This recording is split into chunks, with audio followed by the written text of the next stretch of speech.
Pour sa 18e édition, le semi-marathon nîmois a innové. En plus des 21 km 100 et du parcours de 5 km, un nouveau parcours de 10 km était proposé.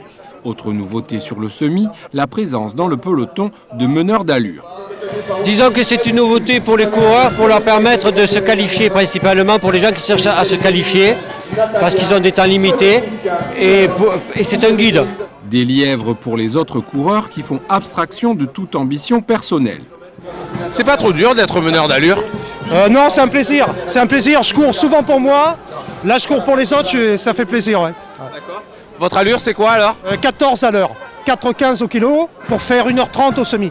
Ça fait 30 ans que je cours, donc une vingtaine de marathons au compteur, et donc on apprend à courir régulier. Oui. D'accord. Mais vous cherchez pas la victoire du coup? Alors non, aujourd'hui j'ai un temps à respecter, 1h45, 12 km/h, et puis tous ceux qui... Je vais essayer de faire rentrer le maximum de gens sous cette barrière-là.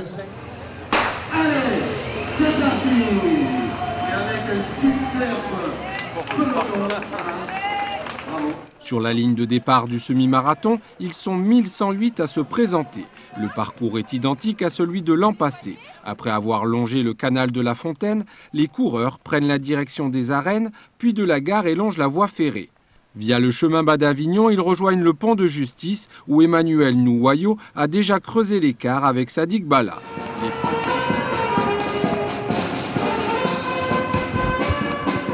Les coureurs rejoignent ensuite la zone de Grézan, font le tour de l'hippodrome, puis prennent le chemin du retour.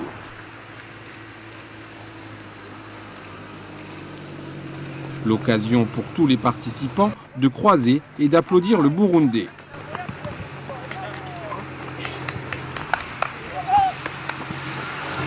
Ce dernier franchit la ligne d'arrivée en 1h 4 minutes et 32 secondes, laissant son poursuivant à 1 minute 30. La course est partie très vite au début jusqu'à la fin. On était ensemble avec d'autres athlètes de haut niveau. Et après 3 km, on a commencé de maintenir le rythme. On est parti un peu trop vite sur le rythme de 1h03. J'essaye d'accrocher le Burundi. Mais bon, il est parti à partir, je crois, du 2e, 3e, il est parti tout seul.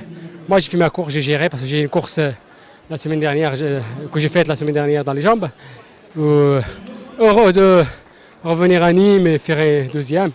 Chez les féminines, c'est Wadi Del Faris qui l'emporte en 1h24. Une victoire d'autant plus heureuse que l'athlète, déjà vainqueur en 2008, avait prévu de participer aux 10 km. Je me suis inscrite pour le 10 km. Hier, j'ai eu mon dossard. Ce matin, de bonne heure, j'ai dit, ben voilà, tu vas faire le 10. Hier, j'ai dit à monsieur Targ, pourquoi ne pas faire le 10? Il m'a dit, ben oui, si tu veux. Ce matin, tout le monde me regarde, mais non, je vais faire le 10 à la dernière minute. Et c'était ça l'année d'avant quand j'ai gagné aussi. Je voulais faire le 5 et j'étais sûre, c'est ça, je suis comme ça. A noter que le dernier concurrent aura parcouru les 21 km 100 en 2h, 46 minutes et 56 secondes.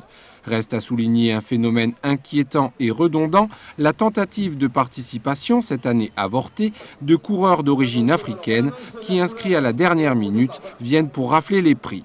Un acte expliqué dans ces termes par une organisatrice, là où nous on court pour maigrir, eux courent pour manger.